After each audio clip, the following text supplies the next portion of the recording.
So grunting, yelling, groaning, coming, Yeah, buddy. Lightweight, baby! What's up guys, I'm Josh and I lift things, and I'm here to talk about yelling and grunting in the gym. Does it increase performance, or are you just a weirdo? This will be the last in my quick little series on placebos or weird things that may only increase performance because we think that they do, such as mouth guards or listening to music. These videos haven't been performing all that well, so I don't think people really care about it all that much. I find it very interesting though, so if I think of some more things, you can expect more videos like this in the series. But for now, this is the final one. Now obviously, we already know that moaning during your workout will actually be beneficial. No one will want to be by the weird guy, so you can actually have more access to more machines. But in all reality, if you have spent any amount of time in the gym or even watching some gym content, you will see guys grunting normally through high amounts of exertion. Sometimes these people are annoying because they're fucking screaming when they're like curling 20s, but more often than not, it's a pretty socially acceptable thing to do depending on your gym and its culture. My question is, why do humans do it? Is it that useful? It seems to be a natural response to strenuous exercise, but maybe that's just a societal thing that we've all kind of adapted ourselves to. I mean, maybe someone from a different country could chime in and see if this is like a universal language or not. Is there some type of air exchange, some form of keeping pressure similar inside your diaphragm when you're compressing? Does it just feel good? Does it make us feel powerful? There's a lot of questions to be answered. Thankfully, there's a lot of research that tries to do just that, so let's get into it. Something to shout about: a simple, quick performance enhancement technique improves strength in both experts and novices. In sports where an explosion of power or strength is necessary, for example, weightlifting, tennis, athletes often yell or grunt to increase force production. Martial artists have used a similar technique for centuries called the kia, but scientific evidence of its effectiveness is scarce. This study examined the effects of kiapping on strength and whether expertise influenced its effectiveness. 50, 25 novices, 25 experts, martial artists completed a hand grip strength test under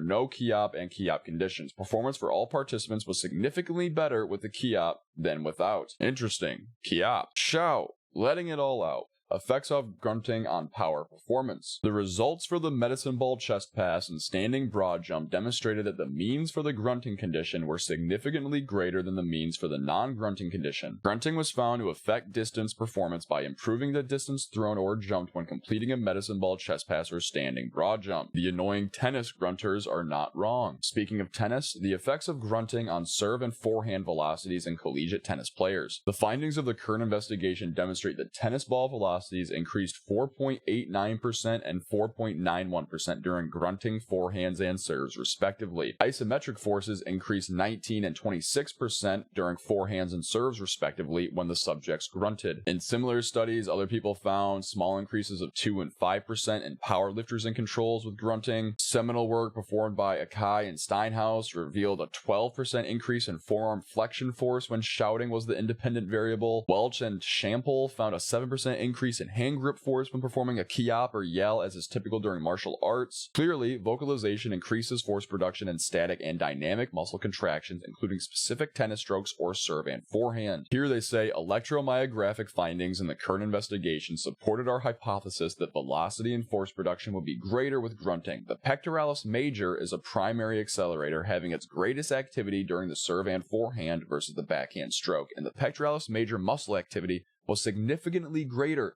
with grunting than not grunting during the dynamic and static forehands in this investigation. We know that the pec is like an accessory to respiration, so maybe that has something to do with it, or maybe it's fucked up breathing patterns that like we just happen to have. Maybe it's irradiation, who's to say? External oblique muscle activity was significantly greater during grunting compared with that during non-grunting for serve velocity, but it did not affect forehand force. So again, external obliques definitely used during respiration, but it's interesting that forearm flexion, which is not at all a respiratory function, was also improved by grunting. So it's not just purely something used to get the noise out, it's just something intrinsic or physiological to us. Here they say observation of breathing patterns that athletes use to repetitively produce maximal forces or velocities often reveals a deep inspiration, breathing, holding, straining, or Valsalva maneuver in an expiratory phase. Sometimes a grunting noise is emitted. This is also very interesting. It is not affected by gender, grunting history, or perceptions about grunting. One thing about grunting is it kind of goes against the idea of the Valsalva maneuver, or getting a very solid brace. That being said, you could obviously grunt or groan a little bit while still doing the Valsalva maneuver, specifically after you get past like a sticking point. But there's other forms of breathing which may in fact help performance. This study, for instance, covers yoga breathing techniques have no impact on isokinetic and isoinertial power. So here they basically discuss exactly what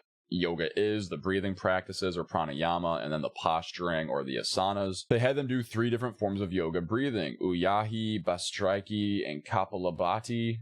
I'm so sorry if I know for a fact I pronounced it wrong. And they did that compared to normal breathing. From the discussion, they talk about the potential benefits from the Valsalva maneuver and then forceful expiration and grunting. And then they talk about how doing these pranayamas is not very useful whatsoever. So as far as breathwork is concerned, we have super hard brace, and then we have grunting, or maybe some combination of the 3. But it's good to rule out all the other forms or any other idea that you may have. Here we have comparison between the Kya technique and verbal encouragement on activation of abdominal muscles in healthy participants. We compared abdominal muscle activity of healthy individuals performing the crunch exercise using the Kya or the no Kya, and verbal encouragement to provide evidence to support the effectiveness of the ki hop. As a result, the crunch exercise using the ki hop increased the activity of all abdominal muscles. We suggest that this study is used as a basic exercise program for musculoskeletal and neurological patients who require trunk stabilization exercise to improve athletic ... Go find the real study. So essentially, making a noise while you do something seems to increase the activation of the muscularity of your trunk, aka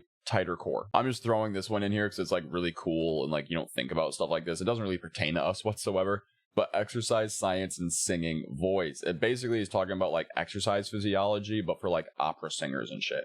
Really, really cool. Please go find this if you want. It's by Nicholas Nesbitt, if that helps you search it all. And finally, we have the effect of yelling on maximal aerobic power during an incremental test of cycling performance. I normally like to finish these videos off with like a meta-analysis or a review of the literature or something. There doesn't seem to be one. So if any aspiring fucking scientist is out there, do that. From the conclusion, yelling enhances the peak O2 pulse and VO2 and maintains CO2 exclusion efficiency during high-intensity exercise. It may enable maintaining muscle activation without stronger EMG signals being required during high-intensity exercise. So grunting, yelling, groaning, coming, it all seems to increase performance. Our best guess as to why this happens is from increased activation of the muscularity of your trunk, which is both surprising and non-surprising. You'd think that forcing some air out would be removing intra-abdominal pressure, but obviously your muscles must contract further to actually force that exhalation out. This seems to result in a net positive for stability. Another reason why this may impact performance is it kind of just hypes a person up. I know at least I associate being amped up and ready to go and ready to fucking